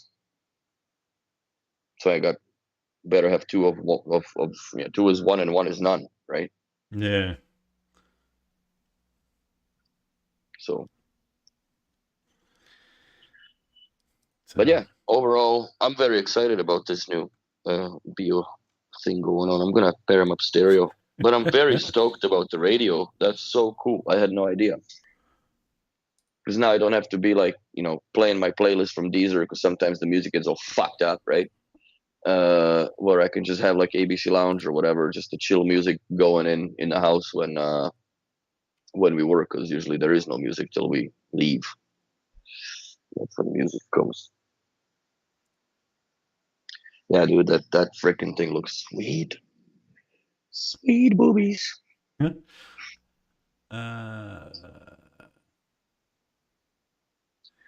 So yeah, there's 60, 55 people watching now. Anybody has a question of any kind? Yeah, fire away. Yeah, I think honestly, I agree with you, Miami dude, that the B&O radio, I love it too, and I really appreciate the fact that they had woken up and they had gone away from the tune-in, and now it's at least they have that under their own umbrella. So, and there's a lot of radio stations there, I have to say. Yeah, and if you find one that doesn't work, shoot them an email and they'll make it work, generally, if they can. Yeah, if the links are messed up or whatever.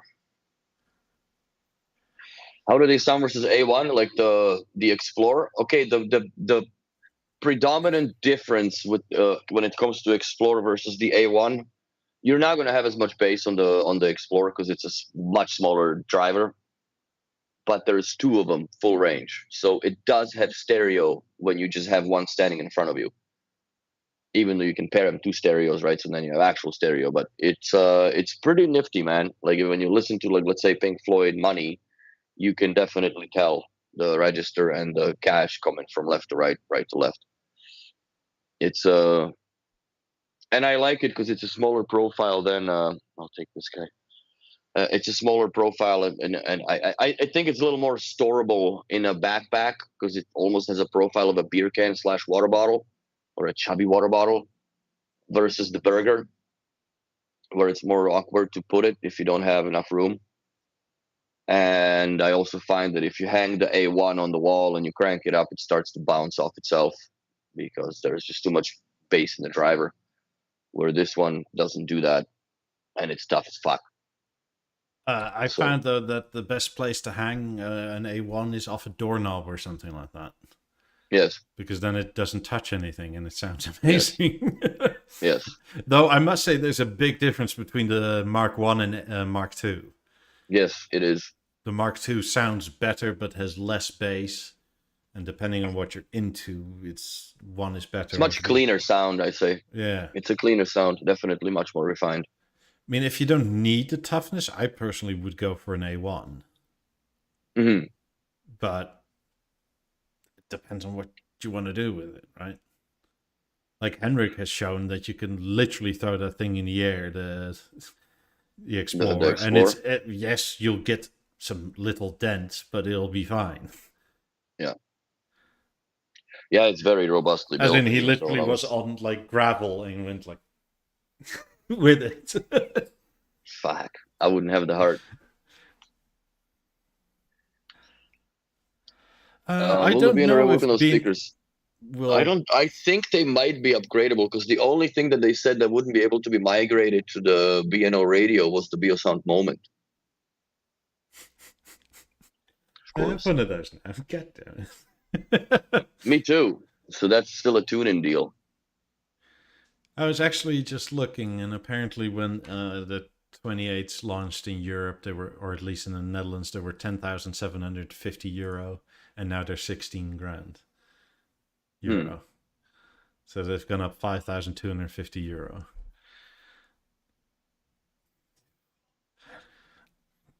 Crazy. Yep. Yeah, 2A1s in a stereo are great sounding speakers for sure. But I'm liking the Explorers more or less for the sake of the parks or going out to the park. It fits better in the backpack, and it also like this one definitely is gonna just look spectacular with my Milwaukee bag. Bust that shit out. It's gonna be good times. Yeah. What's the chatter with the euros and the? Oh, apparently there was the 1075 was the cloth, but then it was, I mean, the wood at the time was like 500 more or something. Because I know I didn't pay, the asking wasn't over 12 initially. For the 50s or 28s? 28. So they've gone up 28. by nearly 5 grand, which is still. That's steep. Ridiculous. Indeed. I mean, I like 28s, and had I had to do it all over again, I probably couldn't swing for 50s, but since I have 50s, it's like I mean, they sound fine, they sound good, they sound nice, they make everything sound modern. And that's kind of, I don't know, having been around B&O, I don't know, since in terms of speakers that were memorable, like the 8000, 4000 era when they were new, they sound weird to me. They don't sound. Thanks for the link, Sandeep. For anybody that wants to see it, all the products that are compatible with the migration, click the link that Sandeep just posted. Anyway, sorry for interrupting. What were we saying? But 28 sound different if you've been with B&O since forever. Yes. They sound very much Lab 1-ish to me. 28? Very clinical. Yeah. Very clinical. Very way bright. Too much bass to me. I don't think they have enough. 28s don't have enough bass? Not when you go over 50, 60, man. Like no, I don't mean in like total output volume. I mean relative to everything else. Like there's such a bass bump in everything. Like it's plus I don't know. Those speakers sound dB great. Bass at least on everything. They sound better on a concrete floor, standing, just like the 5s did. They don't sound that good on the wood floors in North America. Because the wood flexes and it's just they lose the definition of bass in my ears from what I've not done dozen pairs of them, but compare them to what my listening experiences with them is in the shop versus actually in real world apartments that are fucking concrete pad floors. They sound very different to one another. I don't care for what you say with the room compensation nonsense. They sound very different on a hard surface floor. You wonder if they tested for both. What? Well, when speakers sound that different depending on what surface you put them on. I think it's because of the bass driver firing downwards, bro. Like BeoSound 2 or BeoSound 1, you really never had sitting on the ground, right? It was always on a counter or something stiff. So it's a different experience acoustically than having something directly firing into the wood floor. But yeah, there's a... Oh, sweet. My BeoSound 2 will get updated. My M3s. Yeah. Everything's going to have it. I'll go update my girlfriend's M3. Yeah, except for the moment. But that thing really is dead as a doornail. Moment lives on in its own realm, bro. I mean, it That thing functions, is, but it's kind of dead. yeah, it's, if you can call it functions. Well, every year it's getting safer, right? Because less and less people know how to hack it because it's so old now. Yeah, there's But not much you can hack in it now other than like, chopping up with what's the it axe. running on? Like Windows XP or something like that? I don't think so. I don't even know what that thing runs on, to be honest with you, for operating system. I know that the sound heart is the is some sort of an Android platform. It's just a regular tablet embellished in 5-time anodized and processed aluminum cover with a wood pack, but that's about it. I mean, I did like the look of it, and I like it especially with the undermount CD player, right? Like that was a good look and a good idea. It's just like the hardware was so shitty.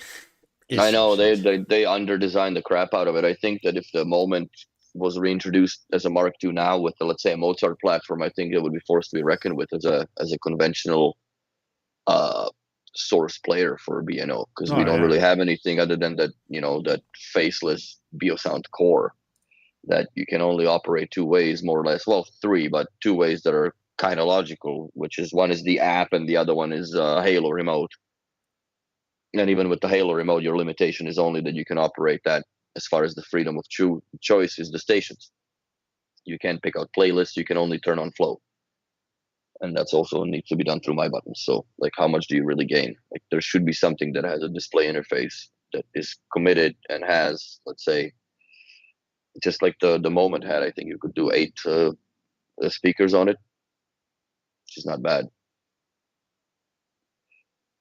yeah, it's enough. But they should have done something like that. Like, I think that there's a big gap in B&O's portfolio with a missing a Biomaster, I guess, or a Biosound, whatever you want to call it, Audio Master. That's the term I was looking for. But aren't they totally working around that by injecting Mozart into everything? Well, but yes, I understand it. But then again, to me, let's say you own a set of 28s, nothing else, right? You still have to walk up to the speakers to touch them to turn them on, unless you log into your app and you do it that way. You can't really buy a Halo remote, which was also great because it's just a one-touch button, right? You can have first my button to set whatever, and you can also shut it down. You can have volume control, or you now invest in a, let's say, semi-functional Halo remote, and then I don't mean it in a bad way, but there is really not enough function within that remote itself for me to consider that as a, like, this is my gateway to operating these speakers efficiently. You know what I'm saying? Because you can't. Mm. So it's a toss up in that. But I don't agree that that every single speaker should have a Mozart platform built in it, which I think that's not going to be Nor something do that I, but they they're do. injecting it into everything. And I think that the reason why they're doing it, because then it gives them more freedom to just sell an individual speaker, not a pair. But if you're putting the Mozart, then put the freaking Wi-Fi in it too. So if you're making it a speaker, that it's not just a music system on its own that only has a capability to pair into itself, uh, as far as the species is concerned, right? Mm.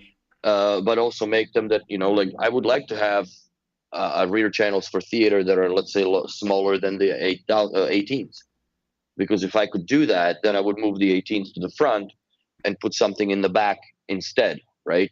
Completely different.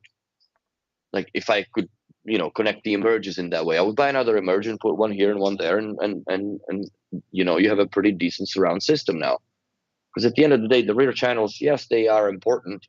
They're very important, but there's not that much demand coming out of them as far as how much acoustic power you really need,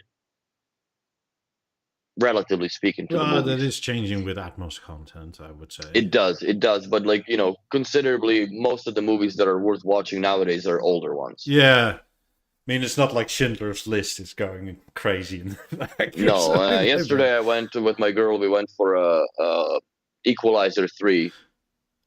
Uh, the best part of the movie was the fucking nachos, man, because we were in the VIP section, and I just went pigged out. Good cheese. But good cheese. Yeah, it was fucking never ate a huge bowl of nachos in dark. It was really a It's like, different experience. this needs to be lit You, up.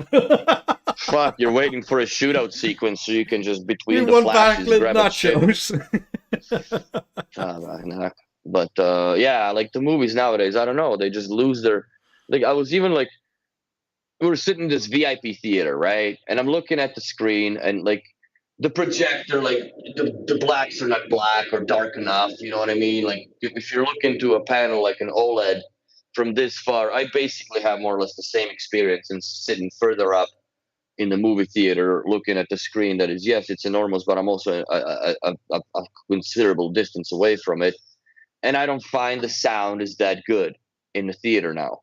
I just don't compared to what I'm used to within my B&O environment. I'm sorry, but you just get spoiled with a good sound, and it does not fucking exist in the theaters anymore. I don't care if you IMAX or whatever, man. There's not enough crisp and crystal cleanness in it. And that's why this was my first theater experience in I think in 10 or 15 years I haven't gone to the movies. And I was disappointed, quite honestly. Yeah. Let me think. I've been to the movies in the last 5 years maybe 3 times. And the last time was like the 4DX thing for Top Gear Maverick, which is like where they light up all the walls on the side and they just juice the shit out of the speakers to where it distorted at times. Oh, and I watched it again like 2-3 weeks later at home, and it was like, this is superior at home. Yes. So yeah, and that's my take on it. They should definitely come up with something. I wouldn't say that there is a need, but I think it would be a good idea to revisit something like the BeoLab 14.5, like, get a sub with 5 speakers type of thing, like the theater out of the box. I think that was a great idea. We've sold a lot of those. And there's a lot of S8s that have been sold here. But that was a great system package, in my opinion. And essentially it just needs to be great. Updated a bit. And it sounded great. Don't put a goddamn Mozart platform in it, but I think that there should be something that they should come up with. Either make us some smaller set of speakers that are going to be suitable for the surround environments or applications, or come up with a combo package. Yeah. Even if they came up with just a box with 4 speakers, they just tie in. Let's say they're predominantly meant for like the theater, and let's tie them into the harmony too if you wanted, right? But have something that because you obviously wouldn't really need the center channel anymore, right? Because you already got that, and you just need left and right. Maybe a subwoofer. It could be assumed that you can pair it with a, let's say, BeoLab 19 type of thing. I think that would be a kick-ass system. Or a very good addition to the B&O's portfolio, because I think they're lacking a small speakers. That nonsense with the Mozart platform into everything. Yes, I understand, but you can't really utilize the let's say you have 2 pairs or a pair of balances in a way that it would be like doing a triangle with 2 balances in the back with the theater at the front. It just wouldn't work. Are you confident that we're still going to see Mozart over network as surround support this year? Because there hasn't been an update at all. We're still working on this. I think that what they're doing, my opinion on that, I think while they're delaying it, or why they're delaying it, and also the fear that causes that reason is network environments in clients' homes. Because if you are starting to dabble in this network dependent, Wi-Fi dependent speaker set that is ran through, let's say now, a router and a switch instead of going, directly through the Wi-Fi module into the speakers, then you're playing with fire as far as how good the system is in the house already. And if it's shite, then obviously experience will follow in those terms. So if you are starting to play with that, then you're also now, are starting to dictate people's network environments. Or at least you have to be willing to collaborate with people that have, let's say, an existing IT contract with a company of some sorts, and you need to have them to accommodate for that within the internet traffic that is already within the house. Because otherwise, it's going to be way too many problems. Unless you run it on a subnet, just have it a completely independent network from what you're using. But then it kind of obliterates the functionality of the Mozart platform, because you would have to switch to the subnet in order to utilize your speakers in that way. But if you have them set up in a surround setup, in my opinion, would be absolutely counterintuitive to use them as a Mozart when you have them set to the TV with speaker presets and so on and so forth, right? Or listening Yes. presets, as they call them now. So I don't know. Stefan, question about the flow. Just pair the theater with the emerge pair. Yeah, start using the flow on the theater, and then just go up to the emerges and just press play for 3 seconds and join them, or you can join them with the app. And you can turn it down so it doesn't bother you. But just if you listen to it, switch a couple tracks. Obviously, you will, because some you may not like. And I'm curious to see that is within an hour you will have a failure of that as well. Because if not, then maybe it's just a bug that I really need to just reset this goddamn theater Do it. and accept the Do fact. it. Yeah, I'm gonna do it after the podcast, and we'll report back next week, maybe Saturday if it works out. Edward had a question. You used to enjoy music with your 90s. How do you do it now? Theater and 18s? Obviously, there's a difference versus your 90s, but how enjoyable versus not enjoyable is it now compared to what you were used to? Oh, it's a big step back. There's no denying in that.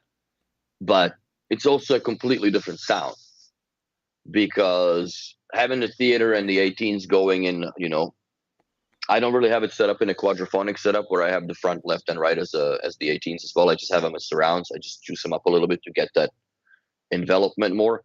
Obviously, you cannot compare the bass power of the 90s to the theater, even though this is a small room. There's a lot that escapes because it's against the window, so it's not the most ideal place. And where the sine wave of the theater more or less peaks is in both of my apartment neighbors' units. So it makes it a little challenging and difficult to watch movies the way I used to watch movies without having a noise complaint. But my neighbor moved out last month or this month, so I don't I have was so anybody fed on that up with side. you. Fucking right, I win. So yeah, it's a completely different experience. Like you cannot compare the sound of the 90s and or 50s to anything below that level in the B&O's portfolio. If they're tuned correctly, towed in correctly, and you do the one chair no friends deal for yourself, right? Because everybody tune. If you spend so much money on the speakers, you will tune one position on your sofa. Yes, you're gonna have wide and shit, but there is gonna be that one position where you can actually sit, relax, and really enjoy the immense processing power and everything that magically happens inside the speaker to make it sound the way it does. And it does it so well that they really get in your head. And I've said it hundreds of times on this podcast.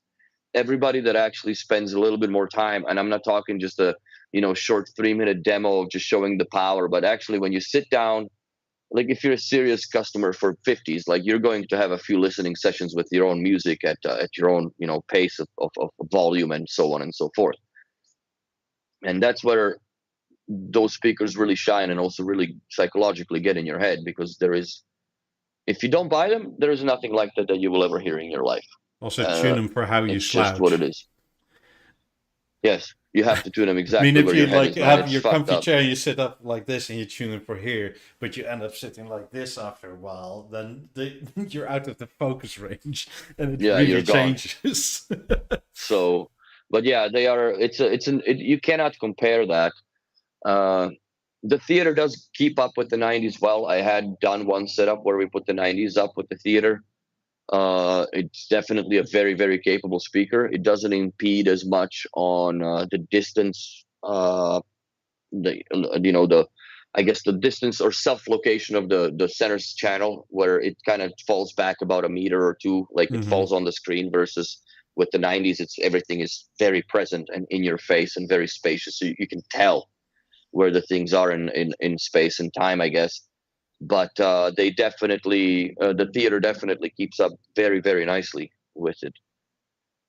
But it's going to be a tough comparison. I think the best comparison that I will have for it is once I'm in Florida and I'm set up with the 90s and the theater and the 18s and maybe whatever else, if they come up with something that is, that makes more sense for more surround speakers, I will definitely put them as heights even. That's another thought. But yeah, I miss my 90s, bro. I miss them all the time. I almost fucked up, but the podcast saved my speakers. Because Thank you, everybody. Well, thanks not on for behalf of me, on behalf talking of some Willie. sense, talking some sense to me. But yeah, there's no way. Um, so yeah, that would have been the greatest mistake I made in my life, as far as getting rid of those for that much or for that little. So no, I'm gonna keep those speakers till I have to, till I bring them to Florida, and then we go from there. uh, so Most likely, I will end directed up doing the at house. Edward, if you're thinking of potentially making the triangle with your theater in 28, do whatever you like best. There's like a by the book thing that is optimal. But if you don't No, prefer it, then who cares? It's your house, it's your speakers. I mean, I would do whatever makes you satisfied the most with how you prefer to listen to stuff. Because there's hmm nothing worse than spending a fortune on this crap and then going, I kind of don't I like don't how like it that. sounds. Like, hmm therefore, whatever, I'll do something else. It's like what Andrew Robinson says, right? Like, the only person that it matters to is you. Exactly. And I fully agree with that because in the end, like, yes, we're B&O fanboys, but it's because of a bunch of aesthetics things, right? It's just like how everybody has an Eames chair that owns B&O. It is interesting. Yeah, but in terms of sound and setup for that, whatever you like most counts the most. Like, Every theater that I've set up, I've set it up a little different based on the client's taste yeah, and also the environment, right? Because the environment dictates quite a bit too. Like that gimmick with the microphone kind of works, but I still correct everything myself. I more or less utilize the microphone just for the distances, to be honest, because it sets them very accurately. But other than that, I don't. It's it's still, I don't know. It's a little hanky to me. It works, but it doesn't in a way. it's not only that. I mean, it's also like it depends so much on what you listen to, right?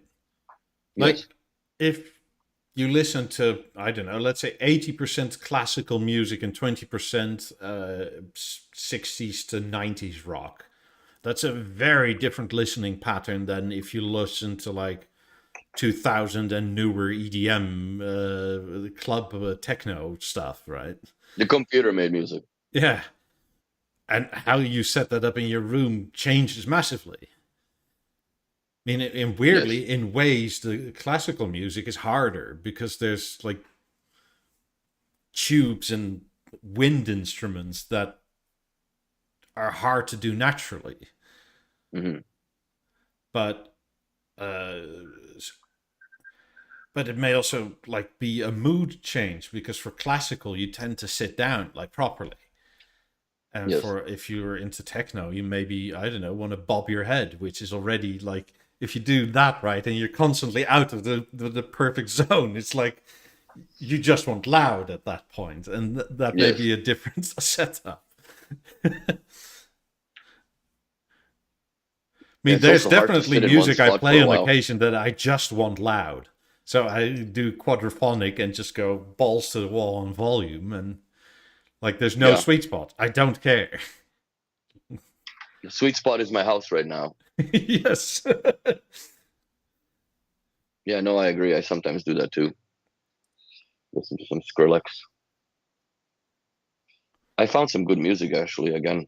Uh, That sounds great, but it's definitely not something that a lot of people appreciate because it's a little bit heavy. If you're looking for affordable surrounds and or uh,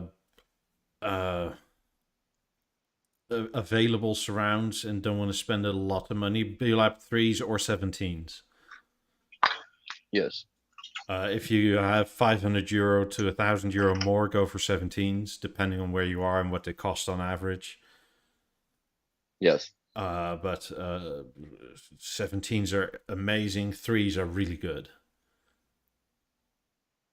They are. I mean, Yeah, I downloaded the Deepwater Horizon, man. My girl hasn't seen it yet, so I had to crack down a movie night in here. like a bunch of people, like the electricians and stuff here, kept asking me, like, why do you want 6 outlets on the ceiling? It's like they couldn't understand. It's like, well, I have speakers. It's like, but okay, but what do you need power for? It's like they're active. Like, what does that mean? The amps and stuff are built in. Like, oh, Yeah, that's cool. How do they sound? It's like, come back in like a month or so. I'll show you. Blow your head off, bro. Shit. So, a bunch of people eventually will come by to listen to it all. And recently, from some audio video magazine, somebody put together a bunch of tracks for like both music and or Dolby Atmos and that sort of stuff. Okay. And I downloaded 275 gigabits of demo tracks. Holy fuck, that's a lot. Yeah. What's the resolution on those tracks? 24 192?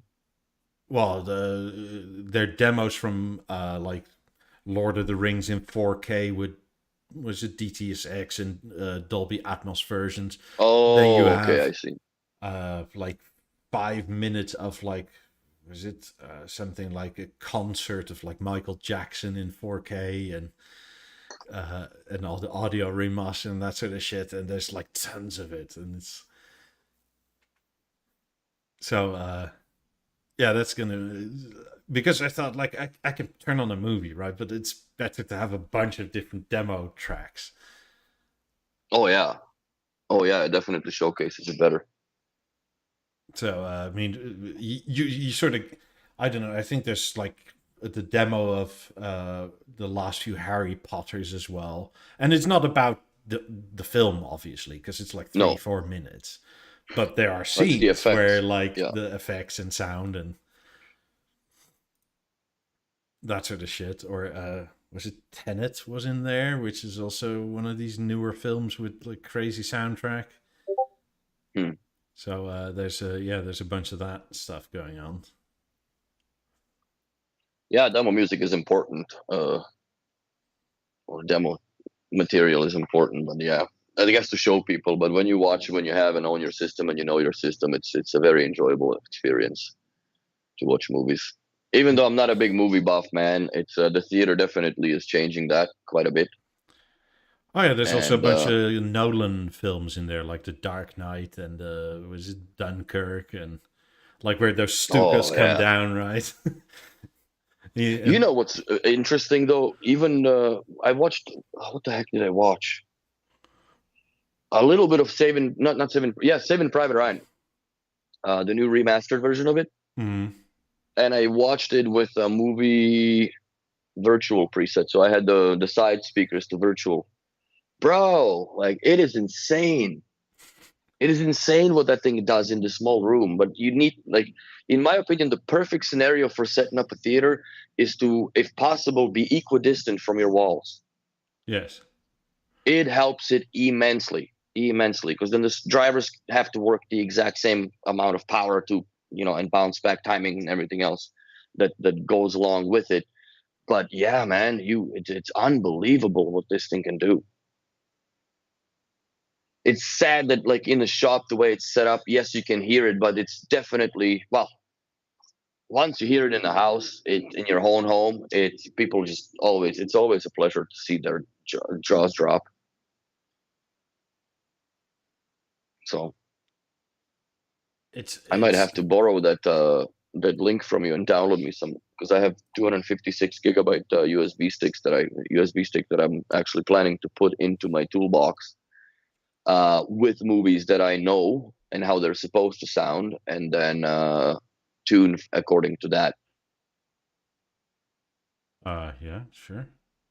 I'll have to look it up. It's somewhere on the Discord as well. Oh, okay, that's awesome. So I'll definitely grab that. I mean, it took a while. It took a while to download. I'm certain it does, but you know what? I can just leave it sit here on the computer and download over the week. Who cares?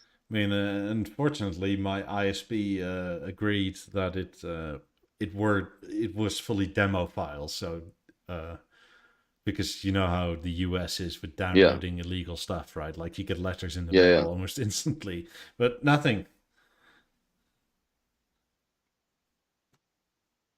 Yeah, you're right. The virtual wide speaker rolls use all connected speakers. It does. It's a different acoustical experience when you put them on virtual, and that's why tonight I'm not really doing much. I might have a cigar with Nathan if he's around later on, or if he's watching the podcast. Now you know.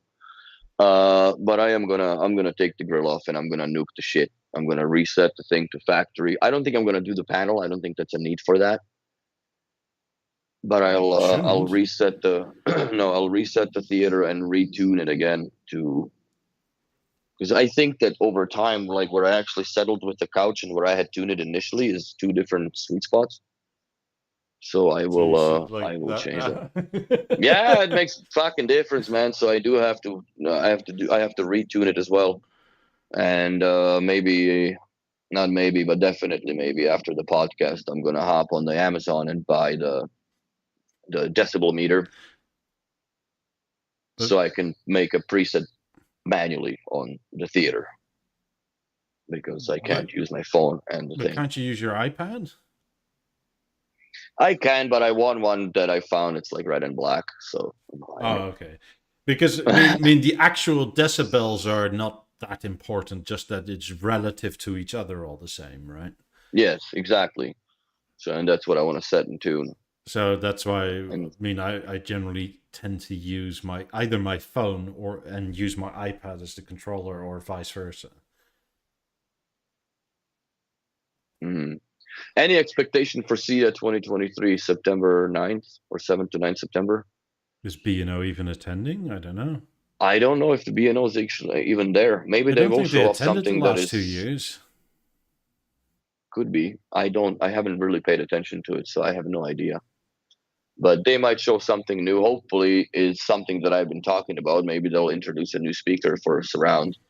Would be nice. But other than that, I don't know what else they're gonna go there with the fucking lilac level and shit. Like, what else are we gonna do? Custom colors. I don't know, man. I don't know what's wrong with the lilac. They're like, why are we going that way again? What's with the, that's good for like grandmother's cottage colors. Oh, I mean, apparently people are still into that. I just hope they don't make a rainbow one. They probably will. LGBTQ plus double extra square root edition by BeoTalk 2. No, that's only the Canadian edition. Because Canada uses a different acronym than the rest of the world. Oh yeah, no, we have here like fucking all the letters in the alphabet. It's actually to the point where we're going to the special characters, which is interesting. They're all special characters, aren't they? Wait, B&O America are listed as CDN. Oh, okay. Okay. Well, maybe they'll show up the Explorer with the Ferrari colors on it and the BeoTalk 2. I don't know. I hope to Christ they have something new coming up, man. Because if it's one release a year, which this is what it looks like it's heading towards, then y'all be due for something to be releasing pretty quick here. Because the last thing we saw released was the BeoTalk Theater, which was last year around the same time-ish, well, October. So other than that, there's been nothing that had come out new other than new color variants for certain things and also limited edition of those color variants that were astronomically priced. Yeah, I guess Mark 3 BeoTalk 2 and the Mark 5 A9, but is that new? Like we're going with this, bro. Like we're making the Berluti edition look funny now. with the nonsense they ask for that. Because yes, I had my gripe with that, but at least you have, like a piece of leather on the headphones instead of having a freaking, just anodized red ring. That's a little bit too much of a premium. And I don't know, harmony, whatever. But the 90s with the leather, I think they look spectacular. They were stupid money too, but they look spectacular. Not anymore. They're gone We're now. caught up to the Berluti pricing now. That's right. So they were actually very sensible, as it turns out. yeah. Good God. Well, yeah. Who are all these people? Ferrari people at Maranello. No. Because oh, okay. I don't know. We're just stroking aluminium together in a group. I don't know what they're doing. Something like that. That's interesting. There's a couple different variants of the Explorer before they actually came up with the final one. If you zoom into that picture, I don't know if you can or not. But that's pretty interesting how they've worked around what color combination to go with. It's the I think it's the exploded view of the grills. Yeah, I think this is how they worked out what color to get to. Mm-hmm. Yeah, it's pretty cool, man. I do like the color scheme. I don't like the price of the BeoSound 2. That's little, not for my blood, I guess. But, if I have 2-3 Ferraris in the garage, I would fucking buy that thing and put it in. Weirdly, I would buy an Explorer for every single one of my cars. I'll just have that in the glove box. I'm cool when I pull over. I mean, I'm not even the biggest fan of the BeoSound 2, but the red version is one of the few special colors that actually draws me. It's very nice in real life, man. I really like it. Little too steep. I mean, it's the only product in this special launch or any recent special launch that made me go, I could potentially go for that. Mm-hmm. But then it's like, nah, it's too much. It's silly money. Would I like it? Yes, but like at a deal, but you can't get these at a deal. Like, you know what I think they should have done, which I think is a little crazy, but for the premium that you're paying for that product, this is my final thought. Let's go to the Jerry Springer final thoughts. They should have included a BeoRemote Halo in Ferrari Red with the BeoSound 2. yes. Probably. Then I would pay 7 Gs. Do we want it Porsche styling? What's the difference? You're gonna have that braided cable, stainless steel cable deal? No, Porsche has like their own design studio and stuff, right? Like they have the glasses with the bars and things, and they make they make everything. Porsche even has a sound bar that's made out of like a 911 GT3 RS exhaust system. Interesting. That you can like plug your HDMI into, and then your sound comes out of the GT3 RS exhaust stuff. So it's weird. Yeah, and it's, I don't know, it's like 8,000, 9,000 euro or something like that for a 2.0 soundbar. Fudge. Yeah. I'm looking at it right now. Reject cookies. Yeah, they blowed everything. Oh my god. Sound speakers. Let's see. Oh yeah, they have a Porsche 911 turbo soundbar. That's fucked up looking, buddy. That's too much for me. That's cool for the garage, like honestly, no doubt. $15,000 for that. Probably sounds great. But I don't know. Yeah, I think, you're right, Guy. If they did with the Aston Martin, which also has their B&O sound system inside their vehicles, I think they would have been a little better off. But it is what it is. I think it's a little bit too steep, but I do like... Yeah, Stefan, it's working fine because you haven't done it for what? If you started it 20 minutes ago, it should be fine. But give it an hour or so at see if it conks out. And you can text me later and let me know. Because, yeah, mine, I can replicate that. I should have just done this when I started talking about it, because it was about an hour and a half or half an hour into the podcast, and you would have seen that it just would reboot itself. So Oh well. I'm gonna reset it and see if that anomaly persists. I'm gonna actually reset both. I'll reset the emerge and this and just start over like I just bought the shit and pretend it's new. And we'll go from there. I'll pretend I paid 13 grand for the soundbar now too, so I can get more mad about the fact that it's not working right.